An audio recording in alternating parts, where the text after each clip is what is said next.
যখনই আপনার জীবনে কখনো দুঃখ কষ্ট আসবে, আপনি সান্ত্বনা পাবেন সূরা বালাদের এই 4 নম্বর আয়াত।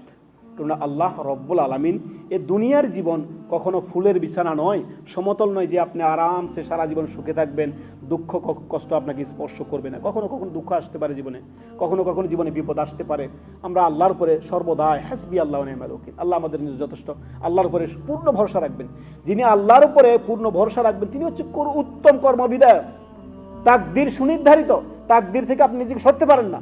অতএব কোনো অপ্রীতিকর কোনো কিছু যদি আপনি দেখতে পান নিজের জীবনে, সর্বদা আপনি সবর করবেন, ধৈর্য ধারণ করবেন আল্লাহর কাছে। এর জন্য উত্তরণের জন্য আল্লাহ আপনি আমাকে বিপদে ফেলেছেন, আল্লাহ আমাকে সুন্দর ধৈর্য ধারণ করার তৌফিক দান করুন এবং তা থেকে উত্তরণের পথ আল্লাহ আপনাকে দেখিয়ে দিন, আমাকে দেখিয়ে দিন।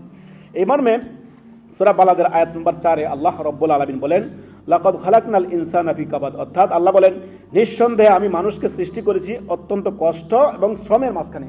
মেহনত করতে হবে আপনার দুনিয়ার জীবনে, সৎকর্মর মেহনত করতে হবে, রিজিকের জন্য মেহনত করতে হবে, সন্তান সন্ততি প্রতিপালনের জন্য মেহনত করবে, প্রতিটা কাজের জন্য আপনাকে মেহনত করতেই হবে। এটা মেহনতের জায়গা। দুনিয়া হচ্ছে কর্মজীবন, বদলার জগৎ হচ্ছে আখিরাত।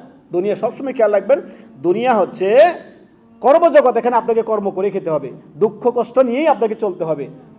অফুরন্ত নিয়ামতের জায়গা হচ্ছে আল জান্নাহ খালিদিনা ফিহা আবাদা, জান্নাতে যখন চলে যাবেন আর কোনো দুঃখ নাই, কষ্ট নাই, কোনো কিছু নাই, সুখ আর সুখ, অফুরন্ত অনাবিল সুখের জায়গা হচ্ছে আল জান্নাহ।